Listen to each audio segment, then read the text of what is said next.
আসসালামু আলাইকুম বন্ধুরা, স্বাগত জানাচ্ছি কিশোর গল্প সমগ্রতেই। আজ তোমাদের জন্য রয়েছে মুহাম্মদ জাফর ইকবালের গল্প কাজলের দিনরাত্রি দ্বিতীয় পর্ব।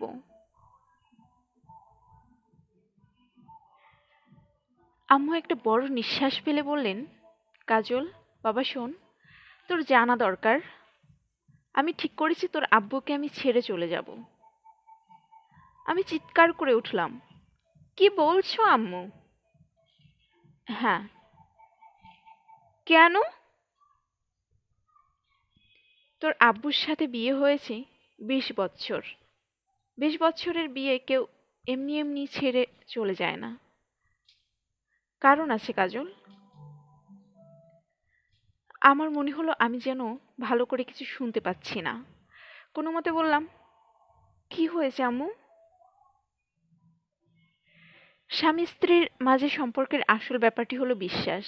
সে বিশ্বাস যখন নষ্ট হয়ে যায় তখন দুজন একসাথে থাকতে পারে না। আম্মু বড় একটা নিঃশ্বাস ফেলে বললেন, তোর আব্বু আমার কাছে বিশ্বাস নষ্ট করেছে। আমি আব্বুর দিকে তাকালাম। আব্বুর মুখে কেমন এক ধরনের দিশেহারা ভাব। কি হচ্ছে যেন বুঝতে পারছেন না। খানিকক্ষণ চেষ্টা করে বললেন, তুমি ব্যাপারটাকে বেশি সিরিয়াসলি নিচ্ছ শায়লা। আম্মু হঠাৎ করে ভয়ঙ্কর ক্ষেপে গেলেন। হিংস্র গলায় চিৎকার করে বললেন, আমি বেশি সিরিয়াসলি নিচ্ছি? বেশি সিরিয়াসলি? তোমার 20 বছরের বিয়ে করা ওয়াইফ আছে, 13 বছরের একটা ছেলে আছে, আর তুমি অন্য একটি মেয়ের সাথে সম্পর্ক করবে? আহ! আব্বু হাত তুলে আম্মুকে থামানোর চেষ্টা করলেন। কি বলছো তুমি কাজলের সামনে? আম্মু দাঁতে দাঁত ঘষে বললেন, তুমি ভাবছো কাজল এটা কোনোদিন জানবে না? আহ শায়লা প্লিজ। আব্বু কাতর গলায় বললেন, প্লিজ। ঠিক আছে। আম্মু হঠাৎ করে নিজেকে শান্ত করে ফেললেন। তারপর একটা নিঃশ্বাস ফেলে বললেন, ছেলের সামনে তোমার যদি লজ্জা লাগে তাহলে আমি আর কিছু বলবো না। আব্বু বললেন, দেখো শায়লা, দেখার বিশেষ কিছু নেই। আমি ডিসিশন নিয়ে নিয়েছি। নিয়ে নিয়েছো? হ্যাঁ, আমি চলে যাচ্ছি। কোথায় যাচ্ছ? আমি জানি না, পৃথিবী অনেক বড় জায়গা, সেখানে একজন মানুষের জায়গা হয়ে যাবে। আব্বু শুকনো মুখে বললেন, আমি ঠিক বুঝতে পারছি না শায়লা। তুমি বুঝতে পারবে না। তুমি যদি বুঝতে পারতে তাহলে এটা হতো না। আব্বু খানিকক্ষণ আম্মুর দিকে তাকিয়ে রইলেন। খুব ধীরে ধীরে তার চোখ মুখ শক্ত হয়ে উঠল। মনে হলো হঠাৎ করে যেন রেগে উঠেছেন। অনেক কষ্টে নিজেকে সামলে বললেন, তুমি এখন কোথায় যাবে? কোথায় থাকবে? কি করবে? সেটা নিয়ে তোমার মাথা ঘামাতে হবে না। ঘামাতে হবে, তুমি আমার ওয়াইফ। আম্মু মাথা নাড়লেন, বললেন, না। তার মানে? আব্বু হঠাৎ করে যেন অবাক হয়ে আম্মুর দিকে তাকালেন। তুমি কি ডিভোর্সের কথা ভাবছো? হ্যাঁ। তুমি? তুমি? আব্বু কি একটা বলতে গিয়ে থেমে গেলেন। আমি কি? তুমি যদি ডিভোর্স করো তাহলে? আব্বু আবার থেমে গেলেন।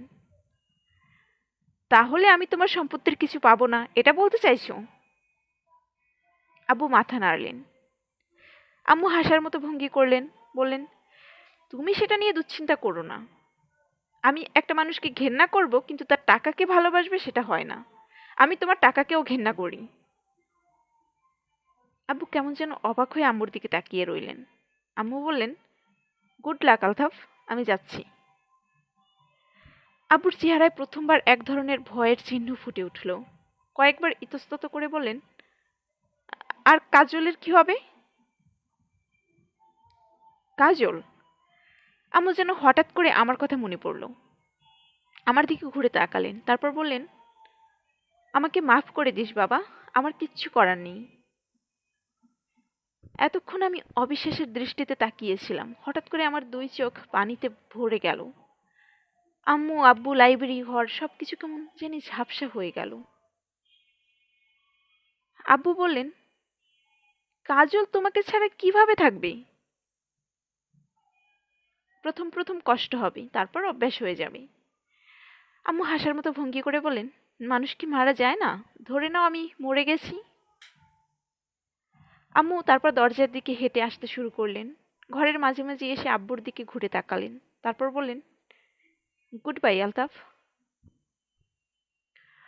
আম্মু আরো কয়েক পা এসে আমার কাঁধে স্পর্শ করলেন। তারপর ফিসফিস করে বললেন, বাবা কাজল, মন খারাপ করিস না, দেখিস সবকিছু ঠিক হয়ে যাবে। আমার মনে হলো জিজ্ঞেস করি, কেমন করে? কিন্তু গলা বুজে আসে বলে কিছু বলতে পারলাম না। আম্মু আমার মুখের কাছে মাথা এনে ফিসফিস করে বললেন, একটা কথা মনে রাখিস কাজল, কখনো কারো বিশ্বাসের অমর্যাদা করবি না, কখনো করবি না। যত বড় অন্যায় করতে হয় করে ফেলিস, কিন্তু বিশ্বাসের যেন অমর্যাদা না হয়। আম্মু লাইব্রেরি ঘর থেকে বের হয়ে গেলেন। আমি আম্মুর পিছু পিছু এলাম। আম্মু তার ঘরে গিয়ে ছোট্ট একটা ব্যাগ নিলেন। সেখানে দু একটা কাপড় ভরলেন। ড্রেসিং টেবিল থেকে ছোট ছোট দু একটা কসমেটিক্স নিলেন। ড্রয়ার খুলে কিছু টাকা নিলেন। বিছানার পাশে লাইট টেবিলের উপর থেকে কয়েকটা বই নিলেন। আলমিরা খুলে একটা পরিষ্কার তোয়ালে নিলেন। সেলফ থেকে অ্যালবামটা বের করে নিয়ে সেখান থেকে কয়েকটা ছবি নিলেন। তারপর ঘরের মাঝখানে দাঁড়িয়ে চারদিকে একবার তাকিয়ে একটা নিঃশ্বাস ফেললেন। আমি কাছেই দাঁড়িয়েছিলাম। আম্মু আমার দিকে তাকিয়ে জোর করে হাসার চেষ্টা করে বললেন, আরে গাধা ছেলে, তুই কাঁদছিস কেন? আমি কি মরে যাচ্ছি নাকি? আমি কি বলবো বুঝতে পারলাম না। আম্মুকে ধরে ভেউ ভেউ করে কেঁদে বললাম, প্লিজ আম্মু, প্লিজ। ধুর বোকা ছেলে, কাঁদে না। তোর সাথে দেখা হবে না? দেখিস রোজই দেখা হবে। ঠিকভাবে স্কুলে যাবি, নিয়ম করে পড়াশোনা করবি। আমি আবার বললাম, প্লিজ আম্মু, প্লিজ। না বাবা, এভাবে হয় না, আমাকে যেতে দে। বেশি রাত হলে রিক্সা স্কুটার পাবো না। আমি অবাক হয়ে আম্মুর দিকে তাকালাম। এই বাসায় সব মিলিয়ে 4টে গাড়ি।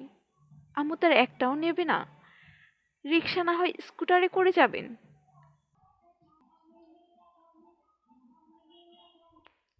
আমি সিঁড়ির কাছে দাঁড়িয়ে রইলাম। আম্মু আমাকে শেষবারের মতো বুকে জড়িয়ে আদর করে সিঁড়ি দিয়ে হেঁটে নেমে গেলেন। আমার কাছে সারা পৃথিবীটা হঠাৎ করে শূন্য মনে হতে থাকে। আমার আম্মু একটা ছোট ব্যাগ হাতে নিয়ে হেঁটে হেঁটে সিঁড়ি দিয়ে নেমে যাচ্ছেন, আর কোনোদিন ফিরে আসবেন না। ব্যাপারটি চিন্তা করে আমার বুক ভেঙে গেল।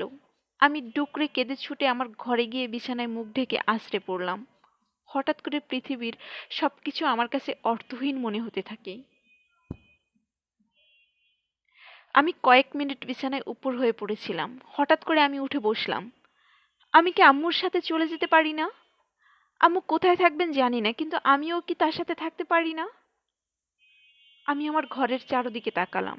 বড় টেবিলের উপর কম্পিউটার, টেবিলের উপর ছড়ানো ছিটানো বই, ঘরের কোনায় খেলার সরঞ্জাম, একপাশে সিডি প্লেয়ার, কাবার্ড বোঝাই জামা কাপড়, ঘরের এখানে সেখানে 13 বছর ধরে জমানো নানা জিনিসপত্র।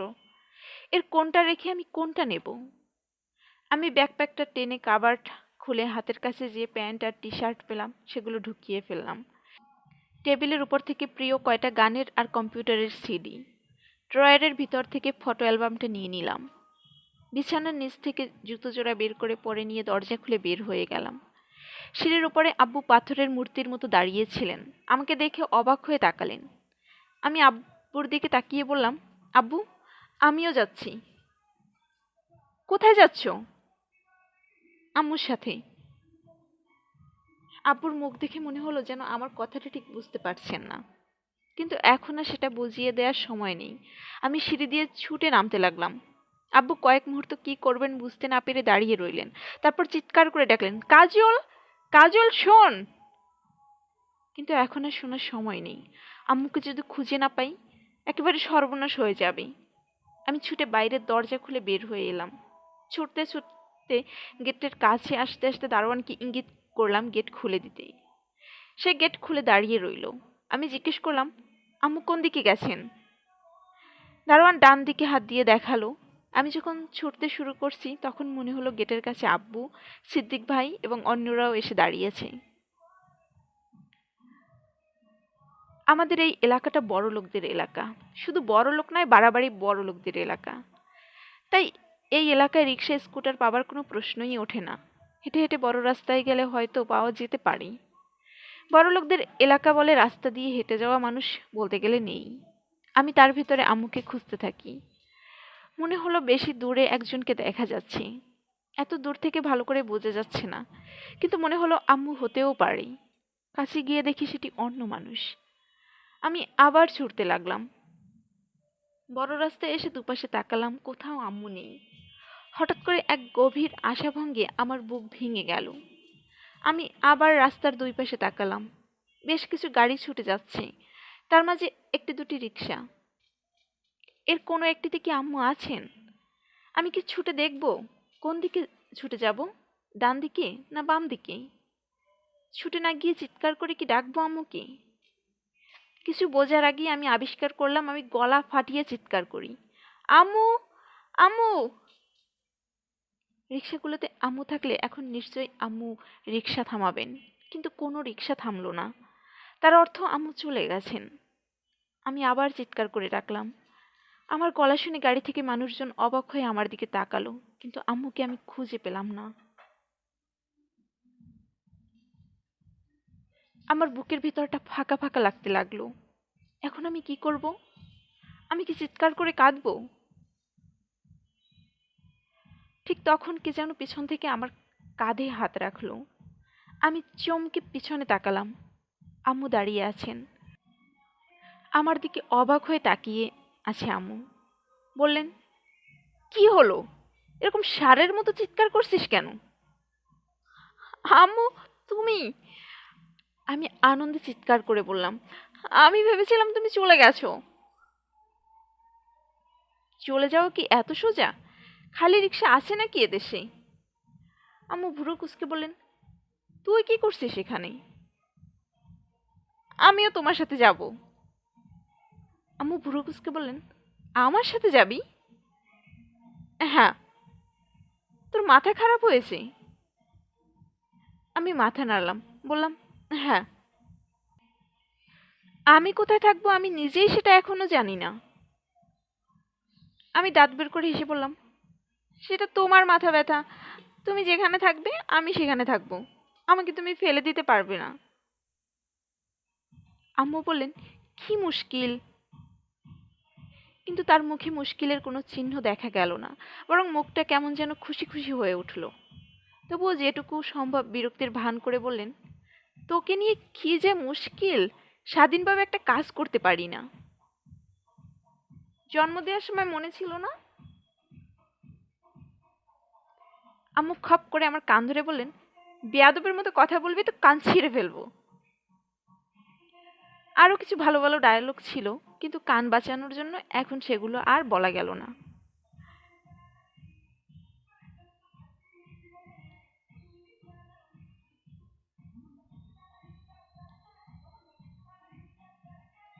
গাড়ি থেকে আগে যখন আমি রিক্সা দেখেছি তখন সবসময় মনে হয়েছে এই জিনিসটা একটা আপদ। কথা নেই বার্তা নেই, হঠাৎ করে একটা গাড়ির সামনে চলে আসে, ধুকুপুকু করে প্রায় গড়িয়ে গড়িয়ে যায়। যে মানুষ রিক্সায় বসে মনে হয় সে বুঝি তার জানটা হাতে নিয়ে বসে।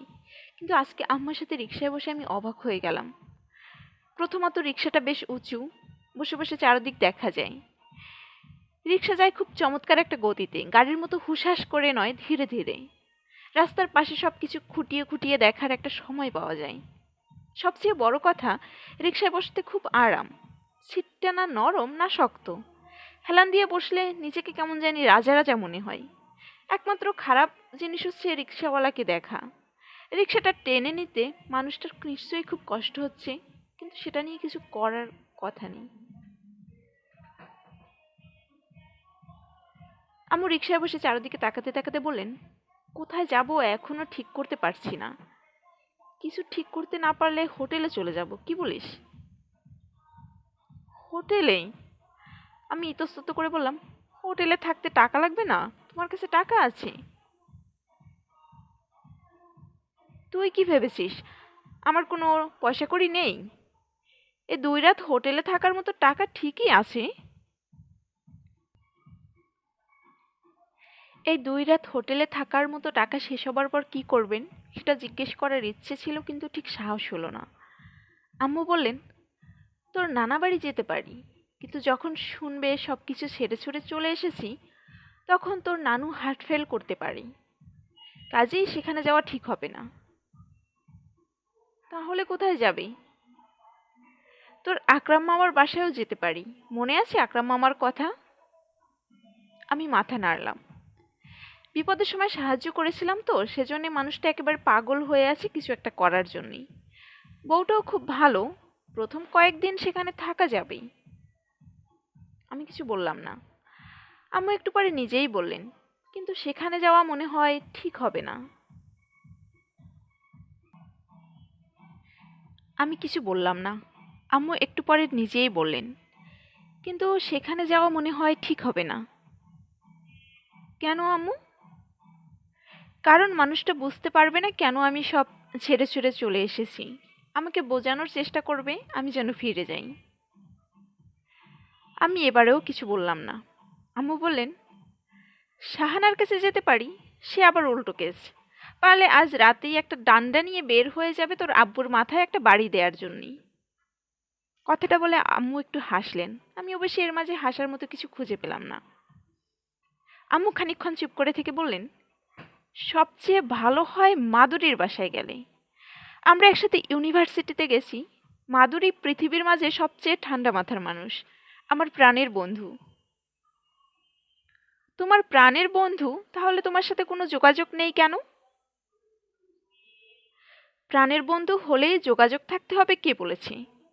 বেশিরভাগ সময় আমার কথায় যুক্তি থাকে না, তাই আমি এটা নিয়ে আর ঘাটাঘাটি করলাম না। আম্মু বললেন, মাধুরী হচ্ছে মিডল ক্লাস ফ্যামিলি। আমরা ছিলাম বাড়াবাড়ি বড়লোক। বাড়াবাড়ি বড়লোক আর মিডল ক্লাস ফ্যামিলির ভালো যোগাযোগ রাখতে পারে না, সমস্যা হয়। আমি কিছু না বুঝেই বললাম, ও দেখিস, আমাকে দেখে কি খুশি হবে।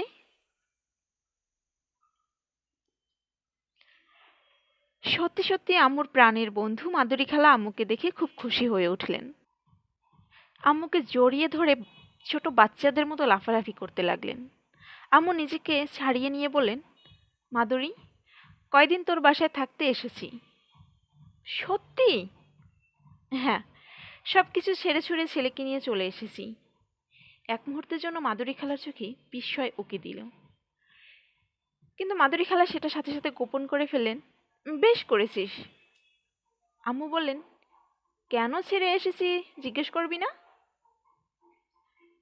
নিশ্চয়ই একটা কারণ আছে, বলবি ক্ষণ ধীরে সুস্থে, এত তাড়াহুড়ো কিসের? আয়, হাত মুখ ধুয়ে একটু আরাম কর, কতদিন পর তোর সাথে দেখা। মাধুরী খালা আমার দিকে তাকিয়ে বললেন, ওমা, কাজল দেখি কত বড় হয়ে গেছে। আমি কি বলবো বুঝতে পারলাম না। মাধুরী খালা আমার হাত ধরে ভেতরে টেনে আনলেন এবং কোথায় থাকবো কোথায় ঘুমাবো সেটা নিয়ে সাথে সাথে ব্যস্ত হয়ে পড়লেন। মাধুরী খালা আসলেই খুব বুদ্ধিমান মানুষ। আম্মু এভাবে সবকিছু ছেড়ে ছুড়ে চলে এসেছেন, সেটা একটা ভয়ঙ্কর ব্যাপার।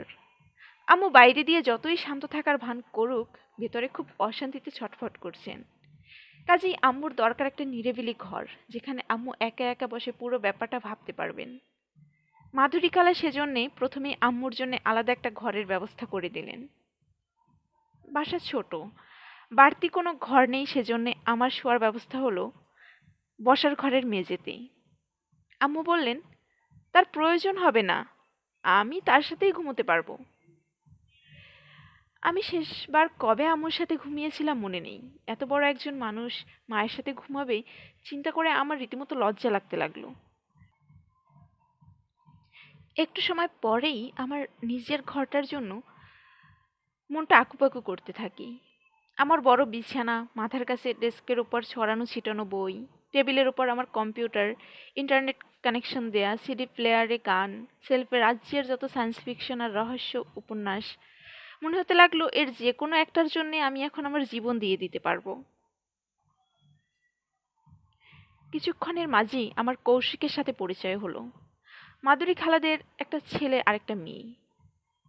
মেয়েটা ছোট, হামাগুড়ি দিয়ে হাঁটে। ছেলেটার বয়স 5 কিংবা 6, নাম কৌশিক, খুব পাকা পাকা কথা বলে। আমাকে জিজ্ঞেস করলো, তোমরা কয়দিন থাকবে? অত্যন্ত কঠিন প্রশ্ন। আমি মাথা চুলকে বললাম, এই 3-4 দিন। কৌশিক মুখ সুচালো করে বলল, হ্যাঁ, বেশি দিন থেকো না, ঠিক আছে? কেন? বেশি দিন থাকলে কি হবে? সে আমাদের দেয়া ঘরটি দেখিয়ে বলল, এইটা তো আমার ঘর। তুমি থাকলে তো আমি আমার ঘরে আসতে পারবো না। আমি বললাম, কেন আসতে পারবে না? কৌশিক দুঃখী দুঃখী মুখ করে বলল, আমার আম্মু না করেছে, বলেছে ডিস্টার্ব করবি না। আমি ষড়যন্ত্রের মতো মুখ করে বললাম, কিছু ডিস্টার্ব হবে না, তোমার যখন ইচ্ছে চলে এসো। আসবো? হ্যাঁ। তুমি আমার সাথে খেলবে? আমি মাথা নাড়লাম। খেলবো। তুমি ফাইটিং ফাইটিং খেলতে পারো? ফাইটিং ফাইটিং খেলাটি কিভাবে খেলতে হয় জানি না, কিন্তু আমি মাথা নেড়ে বললাম, আমি ফাইটিং ফাইটিং খেলার এক্সপার্ট। কৌশিকের মুখে হাসি ফুটে উঠল। তুমি টুটুল থেকেও বেশি এক্সপার্ট? আমি হাতে কিল দিয়ে বললাম, 100 গুণ বেশি এক্সপার্ট। রুনুর থেকেও বেশি এক্সপার্ট? রুনুর থেকেও।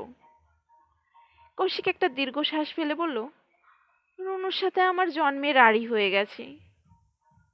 জন্মের আড়ি? হ্যাঁ। কেন? আমাকে খামচি দিয়েছে। কৌশিক খামচির চিহ্নটায় খোঁজার চেষ্টা করে খুঁজে পেল না। শেষে একটা মশার কামড়ের দাগ দেখিয়ে বলল, এই যে। আমাকে অনেক কষ্ট করে হাসি গোপন করতে হলো। ছোট্ট বাচ্চারা এরকম মজার হয় কে জানতো। আমি মুখ গম্ভীর করে বললাম, রুনু তোমাকে খামচি দিয়েছে, তুমি তাকে কি দিয়েছো? কৌশিক এদিক সেদিক তাকিয়ে আমার কানের কাছে এসে ফিসফিস করে বলল, আমিও দিয়েছি খামচি আর ঘুষি। আমি বললাম, ভেরি গুড। জন্মের আড়ি হলে আর কথা বলা যায় না, জন্মেও কথা বলা যায় না। কৌশিক মুখ কালো করে মাথা নাড়ল। রুনু মানুষটি কে আমি জানি না, কিন্তু তার সাথে আড়ি দিয়ে কৌশিক মানুষটি যে আনন্দে নেই সেটা পরিষ্কার বোঝা যায়। আমি জিজ্ঞেস করলাম, কেমন করে জন্মের আড়ি দিতে হয়? কৌশিক তার কেনে আঙ্গুল দেখিয়ে বলল, এইটা জন্মের আড়ি। তারপর তর্জনীটা দেখিয়ে বলল, আর এইটা হচ্ছে ভাব। আমার মতো একজন ভালো ছাত্র পেয়ে কৌশিক সাথে সাথে এই জটিল বিষয়টা ব্যাখ্যা করার কাজে লেগে গেল। আমি বাচ্চাটার দিক তাকিয়ে একটা দীর্ঘশ্বাস ফেললাম। কৌশিকের তুলনায় আমার জীবনটা রীতিমতো পাঞ্চে ছিল। কারোর সাথে ঝগড়া করে আড়ি দিয়েছিলাম বলে মনে পড়ে না। কৌশিকের আব্বু জয়ন্ত কাকু এলেন রাত 9টার দিকে। আমাদের দেখে এতটা অবাক হলেন যে বলার মতো নয়। আম্মু সবকিছু ছেড়ে ছুড়ে চলে এসেছেন শুনে এমন ভান করলেন যে ঝগড়াঝাটি করে ছেলেকে নিয়ে ঘরবাড়ি ছেড়ে চলে আসাটা খুব স্বাভাবিক একটা ব্যাপার। জয়ন্ত কাকুর চেহারা খুব সুন্দর, একেবারে রাজপুত্রের মতো। সবসময় মুখের মাঝে একটু হাসি, দেখে মনে হয় কিছু একটা দেখে খুব মজা পাচ্ছেন। মানুষটা মনে হয় গম্ভীর হতেই জানেন না। শুধুমাত্র খাবার টেবিলে কথা বলতে বলতে হঠাৎ করে একটু গম্ভীর হয়ে আম্মুকে বললেন, দেখো বৌদি, তোমাকে বলে রাখি, তোমার এবং দাদার মাঝে কি হয়েছে আমি জানি না। এটা কি ছোটখাটো একটা ঝগড়া না সিরিয়াস কিছু সেটাও জানি না। সিরিয়াস কিছু হলে দোষটা কি তোমার নাকি দাদার সেটাও আমি জানি না, জানতে চাইও না। আম্মু বললেন, তাহলে তুমি কি জানতে চাও? কিছু জানতে চাই না, শুধু তোমাকে বলতে চাই তোমাদের দুজনের মাঝে যাই ঘটে থাকুক আমরা তোমার পক্ষে। আমার পক্ষে? হ্যাঁ। তুমি পাগলামি করো আর উল্টোপাল্টা কাজ করো আর ভুল করো আর অন্যায় করো, কিছুতেই কিছু যায় আসে না, আমরা তোমার সাথে আছি। আম্মা একটা নিঃশ্বাস ফেলে হাসলেন, বললেন, এই জন্যই আমি তোমাদের কাছে এসেছি। মাধুরী খালা বললেন, মনে আছে রে শায়লা, ইউনিভার্সিটিতে তুই আর আমি কি প্রাণের বন্ধু ছিলাম?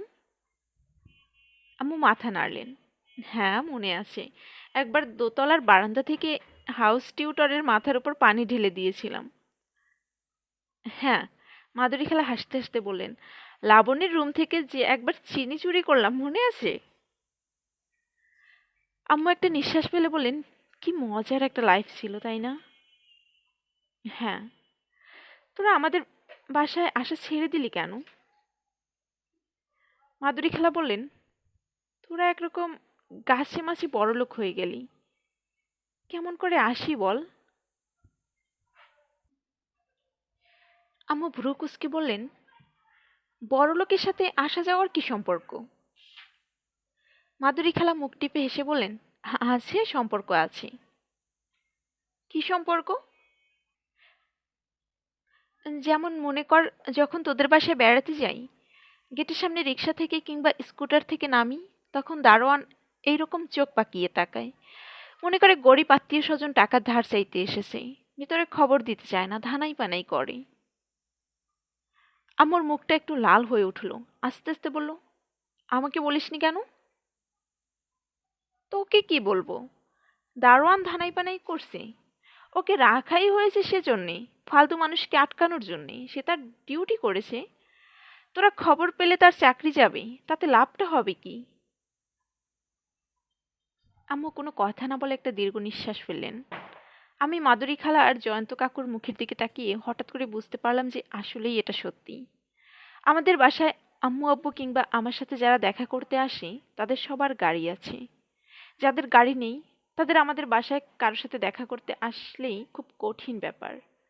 মাধুরী খালা আর জয়ন্ত কাকু এমন চমৎকার মানুষ, আম্মুর এত ভালো বন্ধু, তবু কোনো যোগাযোগ নেই, কারণ তাদের গাড়ি নেই।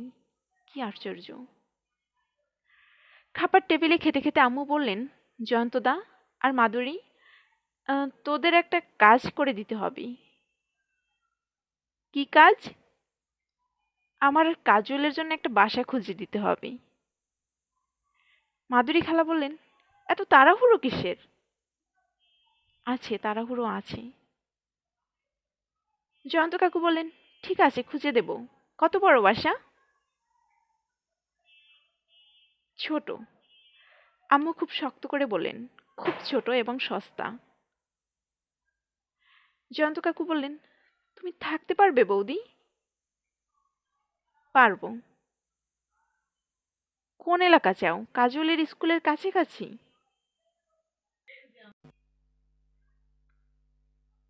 আম্মু কোনো কথা না বলে একবার আমার দিকে তাকালেন, তারপর হঠাৎ করে নিচের দিকে তাকালেন। জয়ন্ত কাকু জিজ্ঞেস করলেন, কি হলো? কাজল এখন যে স্কুলে আছে, আমি তার খরচ পোষাতে পারবো না। আমি চমকে উঠলাম। কখনো চিন্তাও করিনি যে আম্মু এরকম একটা কথা বলবেন। একটা স্কুলের খরচ দিতে পারবেন না? আমি অবাক হয়ে আম্মুর মুখের দিকে তাকালাম। আম্মু বললেন, আমি যখন ডিসিশন নিয়েছি তখন কাজল আমার সাথে থাকবে বুঝতে পারিনি। এই গাধাটা পিছু পিছু চলে এসেছে, এসে সব হিসাব গোলমাল করে দিয়েছে। জয়ন্ত কাকু হাসতে হাসতে বললেন, যখন মায়ের ব্যাপার আসে তখন সব ছেলেই গাধা হয়। গাধা হয় হিসাব গোলমাল করে দেয়, তাই না কাজল? আমি কি বলবো বুঝতে না পেরে জোর করে একটু হাসার চেষ্টা করলাম। জয়ন্ত কাকু হাত দিয়ে আমার মাথার চুল এলোমেলো করে দিয়ে বললেন, কাজলকে নিয়ে তুমি চিন্তা করো না বৌদি, দাদা নিশ্চয়ই ওর খরচ দেবেন। নিশ্চয় দেবে, আম্মু কঠিন মুখে বললেন। কিন্তু কাজল যদি আমার সাথে থাকে, তাহলে আমি আলতাফের কাছ থেকে একটা পয়সাও নেব না। আম্মু যেন খুব মজার একটা কথা বলেছেন এরকম ভঙ্গি করে জয়ন্ত কাকু মুখ টিপে হেসে বললেন, ঠিক আছে। ঠাট্টা না, আমি সিরিয়াস। জয়ন্ত কাকু হাসতে হাসতে বললেন, আমিও সিরিয়াস। তাহলে ব্যাপারটা কি দাঁড়ালো? জয়ন্ত কাকু হাত তুলে বললেন, বৌদি, সিরিয়াস কথাবার্তা হয়ে যাচ্ছে, এখন এসব থাক, ধীরে ধীরে আলাপ করব। বেচারা কাজলকে দেখো কেমন ঘাবড়ে যাচ্ছে।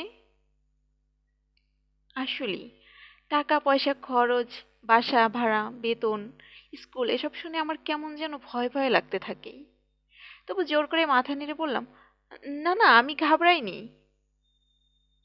না ঘাবড়ালে ভালো, কিন্তু এখন থাক। একদিনেই সব সমস্যার সমাধান করে ফেললে কেমন করে হবে? ধীরে সুস্থে করি, রয়ে সয়ে করি। কি বলো কাজল? কৌশিক ঘুরঘুর করছিল, আমার হাত ধরে টেনে বলল, কাজল ভাইয়া দেখো। কি দেখবো? রুনুকে জানালা দিয়ে আমার দিকে মুখ ভ্যাংচাচ্ছে। মাধুরী খালা বললেন, কৌশিক ভাগ এখান থেকে, খেতে দে কাজলকে। আমি বললাম, আমার খাওয়া হয়ে গেছে। তাড়াতাড়ি করে মুখে শেষ খাবারটুকু গুজে উঠে পড়লাম। টেবিলে এসব কঠিন আলোচনা শোনার চেয়ে কৌশিকের সাথে রুনুর মুখ ভ্যাংচানো দেখা অনেক বেশি আনন্দের ব্যাপার। পাশের বাসার জানালা দিয়ে যে আরেকজনকে মুখ ভ্যাংচানো যায়, সেটাই কি আমি কখনো জানতাম?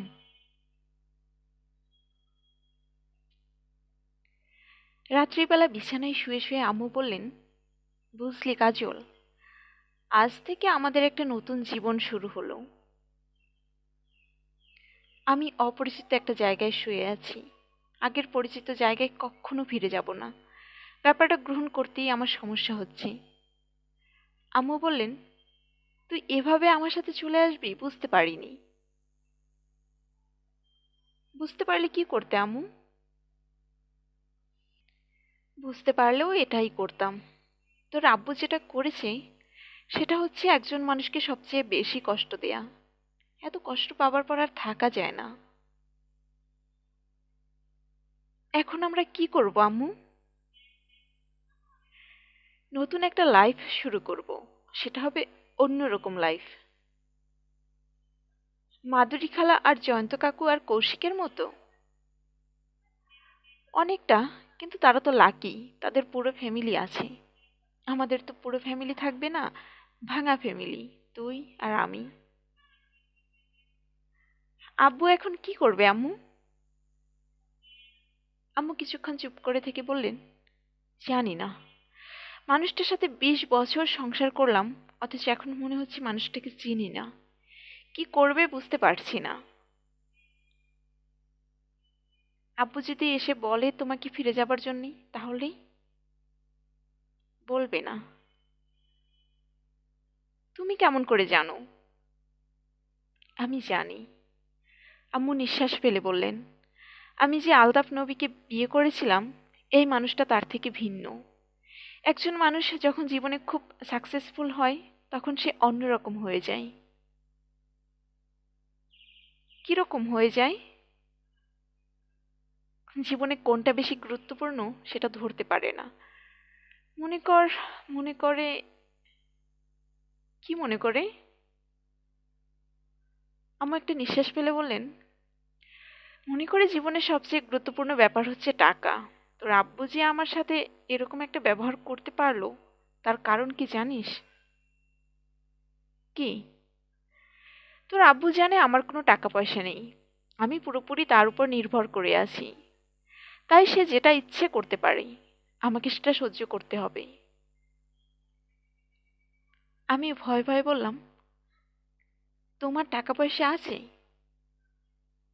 আম্মু হেসে বললেন, কোত্থেকে থাকবে? বিয়ের গয়না আর অল্প কিছু নিজের সেভিংস আছে। একটা চাকরি নিয়ে নেব। তুমি চাকরি পাবে? 100 বার পাবো, দেখিস তুই। যদি না পাও? আম্মু আমার চুল টেনে বললেন, সেটা নিয়ে তোর চিন্তা করতে হবে না, ঘুমা। আমি আর আম্মু দুজনেই বিছানায় শুয়ে রইলাম। দুজনের কারো চোখেই ঘুম নেই, কিন্তু দুজনেই ভান করতে লাগলাম যেন ঘুমিয়ে গেছি। আম্মুর কথা জানি না, আমি ভান করতে করতেই একসময় ঘুমিয়ে পড়লাম।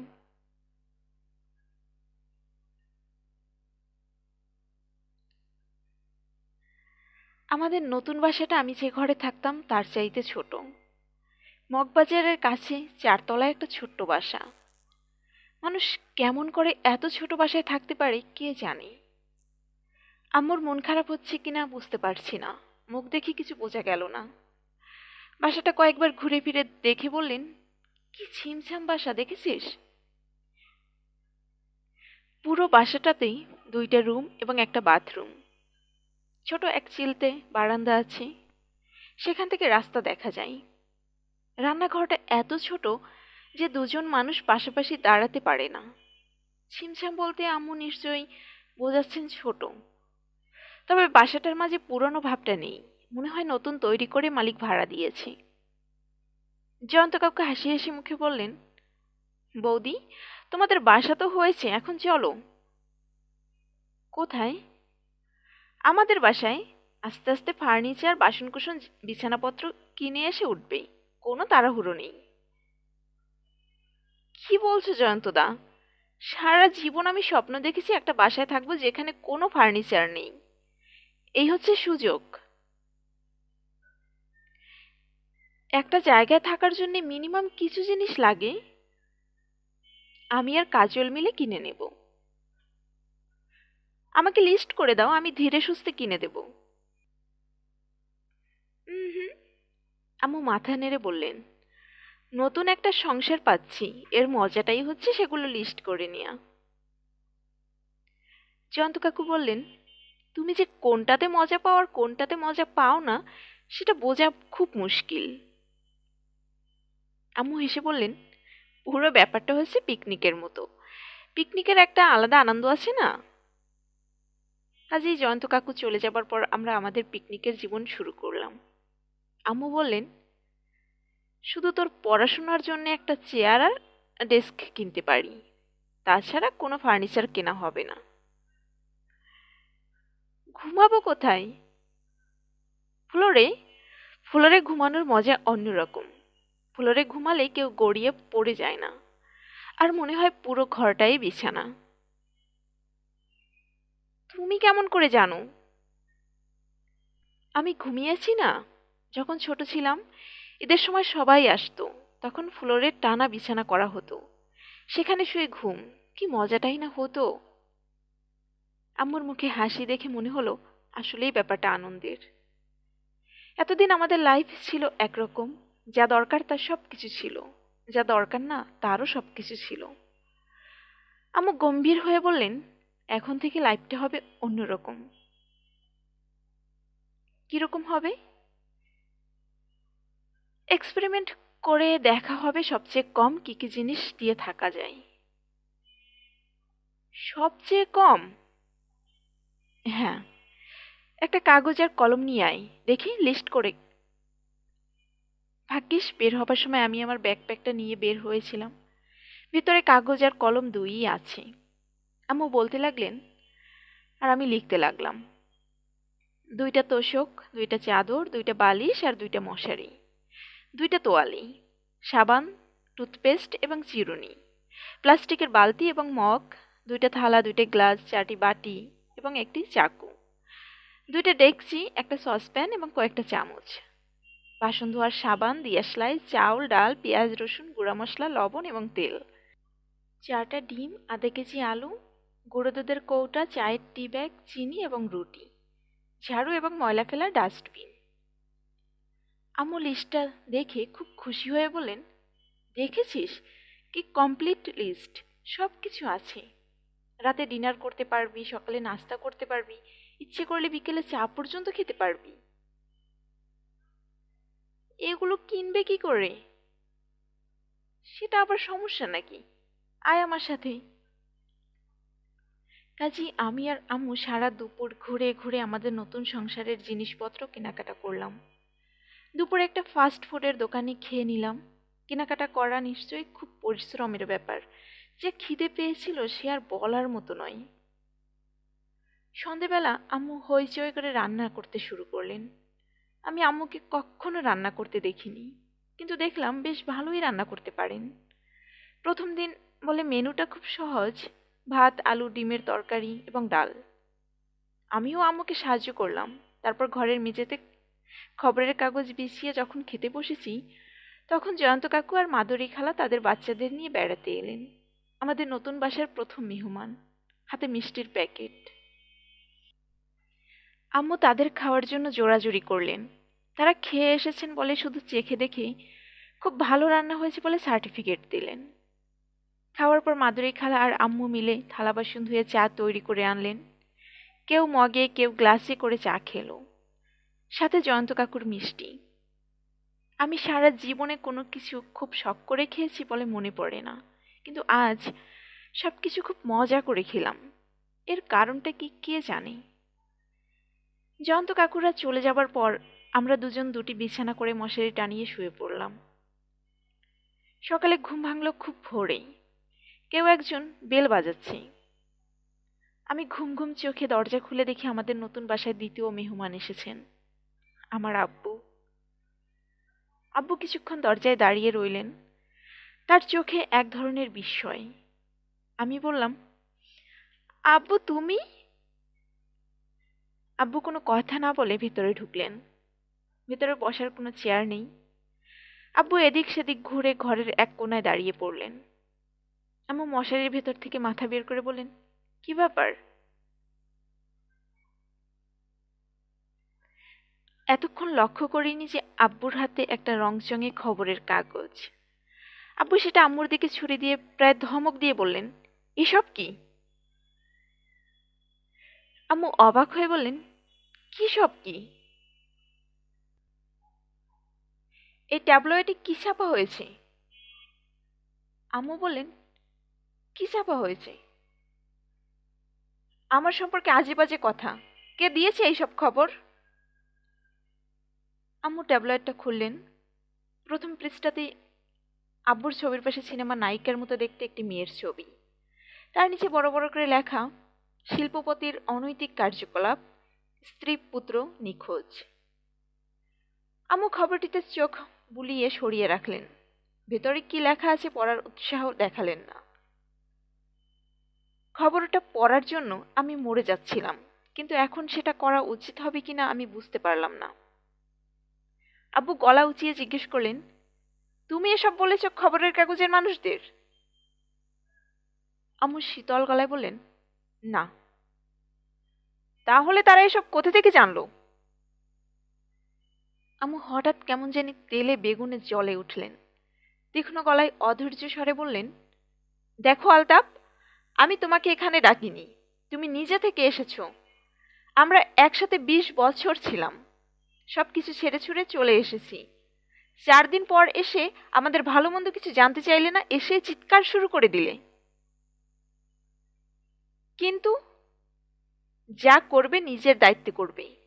এই ট্যাবলয়েড পত্রিকাগুলোর সাংবাদিকরা হচ্ছে মাছির মতো, যেখানেই নোংরা জিনিস পায় সেখানেই তারা যাচ্ছে। কাজেই নোংরামোগুলো নিজের দায়িত্বে করবে, আমাদেরকে টানাটানি করবে না। আব্বু কিছুক্ষণ হিংস্র চোখে আম্মুর দিকে তাকিয়ে রইলেন, তারপর বললেন, তোমার বাসাতেও কিছু বলো নাই, সবাই এসে আমার সাথে ঝগড়াঝাটি। আমার মা বাবা তোমার সাথে খারাপ ব্যবহার করে থাকলে আই এম সরি। আমি আগে তাদেরকে জানাইনি, কারণ তারা এটা গ্রহণ করতে পারবে না। এখন খানিকটা গুছিয়ে নিয়ে এসেছি, এখন যাব। আব্বু মুখে বাঁকা এক ধরনের হাসি এনে চারদিকে এক নজর দেখে বললেন, এইটা তোমাদের গুছিয়ে নেওয়া? হ্যাঁ। আব্বু এবার হেসে বললেন, দেখো শায়লা, তুমি পুরো জিনিসটা কঠিন করে ফেলেছ। জীবনটা আসলে নাটক না। আমি জানি। তোমার ধারণা তুমি এভাবে থাকতে পারবে? সেটা আমার মাথা ব্যথা। দেখো শায়লা, যার জোর আছে তার জোর দেখানো মানায়, যার নেই তার জোর দেখানো হচ্ছে একটা ফাজলামো। আমি দেখলাম আম্মু অসম্ভব রেগে উঠলেন, কিন্তু অনেক কষ্ট করে নিজেকে শান্ত করে বললেন, তুমি কি বলতে চাইছো আলতাফ? আমি খুব সোজা একটা জিনিস বলতে চাইছি। তুমি সবকিছু ছেড়ে ছুড়ে চলে এসেছো, কিন্তু তোমার চলতে হবে আমার টাকায়। তাহলে তোমার এই নাটকের কি অর্থ?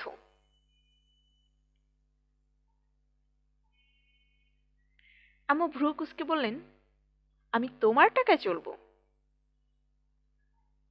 তা না হলে কি? আর সবকিছু ছেড়ে দাও, কিন্তু কাজলের স্কুলের বেতনের কথাটাই ধরো। তুমি জানো তার স্কুলের বেতন কত? তুমি নিজে সেটা দিতে পারবে? আমি যদি সেই বেতন না দিই, তুমি ওর পড়ালেখা খরচ চালাতে পারবে? আম্মু কি একটা বলতে যাচ্ছিলেন। আব্বু বাধা দিয়ে বললেন, আমি সব খোঁজ নিয়েছি। তোমার মুরত কতখানি আমি জানি। তোমার সব মিলিয়ে কয় পয়সা আছে সেটাও আমি জানি। তোমার বাবা মায়ের কি আছে না আছে সেটাও আমি জানি। আমি লিখে দিচ্ছি, আজ থেকে 3 মাসের ভেতরে তুমি আর তোমার ওই বেয়াদব ছেলে আমার কাছে ফিরে আসবে। আমার পা ধরে বলবে। আম্মু চিৎকার করে বললেন, আলতাফ! কি হয়েছে? তুমি এখন যাও, তা না হলে। না হলে কি? না, কিছু না। আমার একটা নিঃশ্বাস ফেলে বলেন, কিছু না। আবু সিনেমার ভিলেনের মতো ভঙ্গি করে একবার হাসলেন, তারপর গটগট করে বের হয়ে গেলেন। আম্মু অনেকক্ষণ তার হাঁটুতে মুখ রেখে বসে রইলেন। দেখে মনে হলো যেন একটা পাথরের মূর্তি। আমি আস্তে আস্তে কাছে গিয়ে বললাম, আম্মু। কি রে কাজল, তোমার খুব মন খারাপ? হ্যাঁ বাবা। কেন আম্মু? কারণ তোর আব্বু যেটা বলেছে তার মাঝে খানিকটা সত্যি কথা আছে। 3 মাস পরে আসলেই আমার সব টাকা ফুরিয়ে যাবে। আম্মুর কথা শুনে আমার ভয় পেয়ে চমকে ওঠার কথা ছিল, কিন্তু কি আশ্চর্য, আমি একটুও ভয় পেলাম না। উল্টো আমার ভেতর কেমন জানি জিদ চেপে গেল। আমি আম্মুর কাছে গিয়ে তাকে 2 হাতে শক্ত করে জড়িয়ে ধরে বললাম, আম্মু, তুমি কোনো চিন্তা করো না। আম্মু অবাক হয়ে আমার দিকে তাকালেন, বললেন, কোনো চিন্তা করব না? না, দরকার হলে আমরা দিনে একবেলা খাবো, দরকার হলে আমি টেম্পোর হেল্পারে হয়ে যাব। আম্মু কিছুক্ষণ অবাক হয়ে আমার চোখের দিকে তাকিয়ে রইলেন, তারপর হঠাৎ হি হি করে হাসতে শুরু করলেন। আমি একটু অপ্রস্তুত হয়ে বললাম, কি হলো, তুমি হাসছো কেন?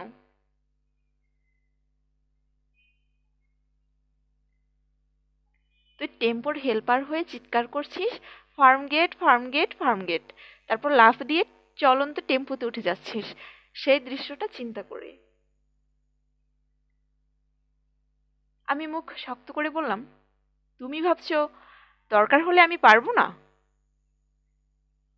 আম্মু খানিকক্ষণ আমার দিকে তাকিয়ে রইলেন, তারপর কাছে টেনে এনে গালে দ্যাবড়া করে একটা চুমু দিয়ে বললেন, তোর আব্বু সকালেই আমার মনটা খুব খারাপ করে দিয়েছিল, তুই মনটা ভালো করে দিলি।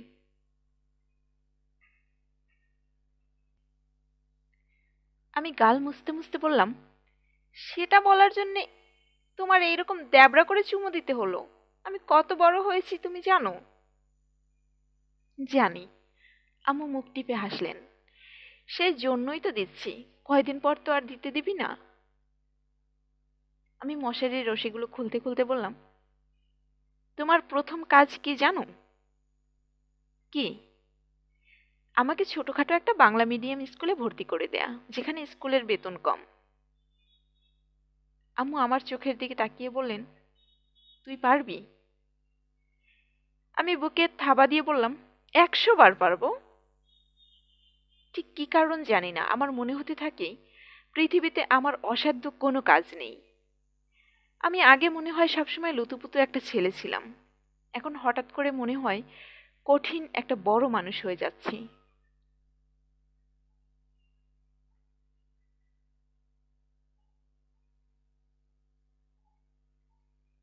ভর্তির কাজকর্ম শেষ করে আমি যখন ক্লাসে এসেছি, ততক্ষণে ক্লাস শুরু হয়ে গেছে।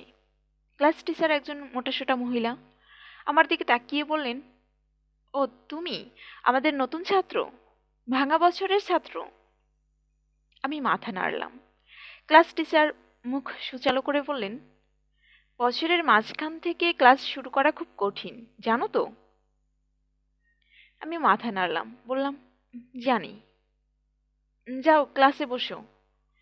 ম্যাডাম ক্লাসের দিকে তাকিয়ে বললেন, এই, তোরা একে বসার জায়গা করে দেই। তারপর আমার দিকে তাকিয়ে বললেন, তোমার নামটা যেন কি? কাজল। পুরো নাম? আমি মনে মনে একটা দীর্ঘ নিঃশ্বাস ফেললাম। আমার আব্বু আর আম্মু 2 বছর আমেরিকা ছিলেন, তখন তাদের এক প্যালেস্টাইনের বন্ধুর সাথে পরিচয় হয়েছিল। সেই বন্ধুর কথা বলতে গেলেই এখনো তাদের চোখ আনন্দে চকচক করতে থাকে।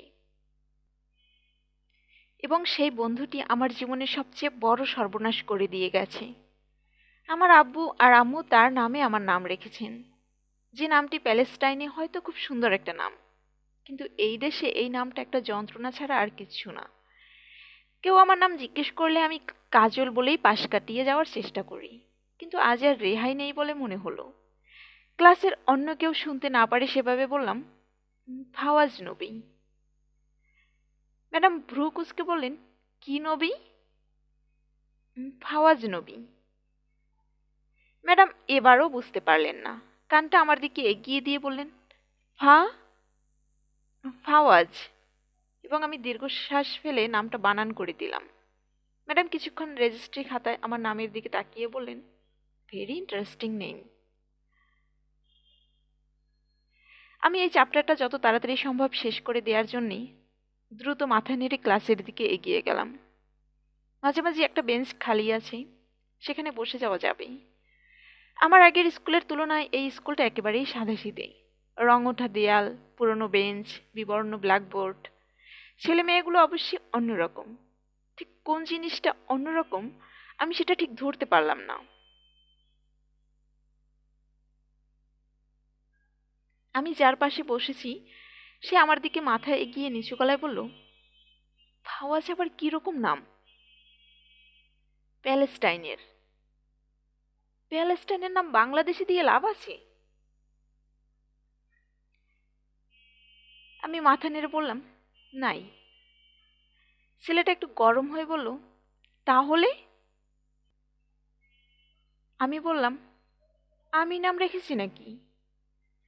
ছেলেটা মাথা নাড়ল, বলল, তা ঠিক, তোর দোষ নাই, কিন্তু দেখিস তোর লাইফ বরবাদ হয়ে যাবে, বিয়ে পর্যন্ত হবে না।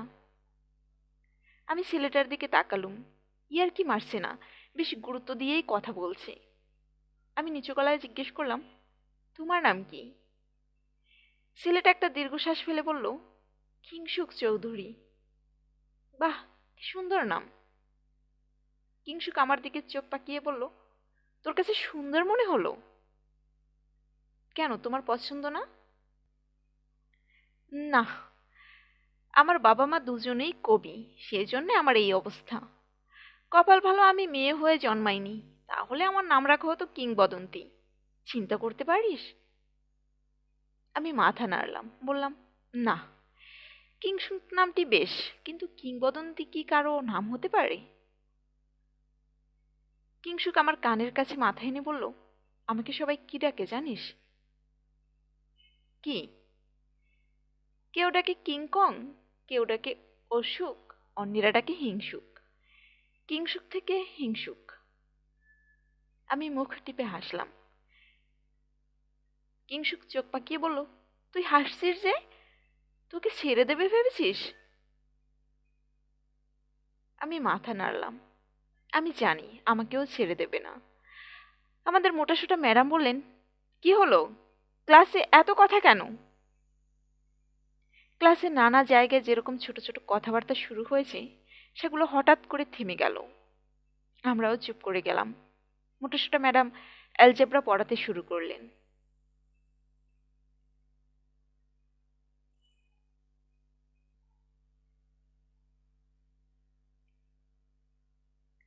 শুনছিলে মোহাম্মদ জাফর ইকবালের গল্প কাজলের দিনরাত্রি, দ্বিতীয় পর্ব। গল্প পাঠে তোমাদের সাথে ছিলাম আমি, রাবেয়া রাবু। আমার গল্প তোমাদের ভালো লাগলে লাইক করো, কমেন্টের মাধ্যমে জানিও তোমাদের মতামত। তোমাদের পছন্দের কোনো গল্প থাকলে সেটাও কমেন্টের মাধ্যমে জানিয়ে দিও। এই পর্বের পরবর্তী পর্বের লিঙ্ক পেয়ে যাবে এই পর্বের ডেসক্রিপশন বক্সে।